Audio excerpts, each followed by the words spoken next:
எல்லார் மனசுலயும் ரொம்ப கஷ்டமும் கவலையும் இருக்கும். அதை யாராலையும் மாற்ற முடியாது. டெய்லி ஒரு கவலைகளும் டெய்லி ஒரு கஷ்டங்களையும் கடவுள் தந்துக்கிட்டே தான் இருப்பாங்க. உங்க மனசுக்குள்ள ஏதோ ஒரு கவலை இருந்துகிட்டே இருக்கு அப்படின்னா முதல்ல ஒரு நிமிஷம் உங்க கண்களை மூடுங்க. ஆழ்ந்த மூச்சு ஒண்ணு விடுங்க. உங்க மனசுல என்ன இருக்குன்னு நினைச்சு பாருங்க. அதை அப்படியே முருகன்கிட்ட கேளுங்க. எனக்கும் இத மாதிரி கஷ்டம் வரும்போது முருகன்கிட்ட நான் ஒரு பாட்டாட்டோ அப்படி இல்லைன்னா அந்த பாட்டை படிக்கவோ செய்வேன். நீங்க பிடிச்சிருந்தா இந்த பாட்டை கூடவே நீங்க பாடுங்க. அப்படி இல்லைன்னா படிக்கவாது செய்யுங்க.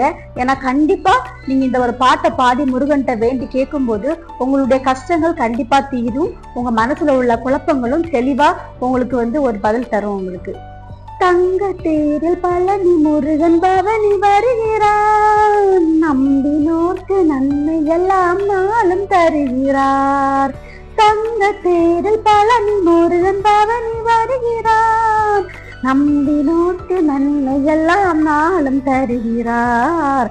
ஆண்டி கோலம் பூண்டவன் இன்று உலகையாகிறான். ஆண்டி கோலம் பூண்டவன் இன்று உலகையாகிறான். அன்பினோர்க்கு அபயம் தந்து மனதில் வாழ்கிறான். மனதில் வாழ்கிறான்.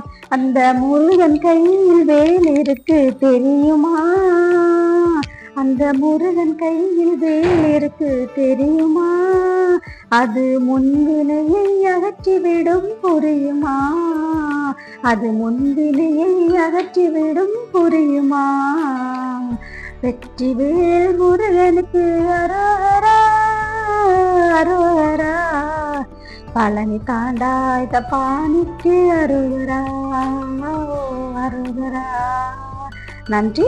இத மாதிரி ஒரு பாட்டை உங்களுக்கு பிடிச்ச மாதிரி நீங்க பாடுங்க.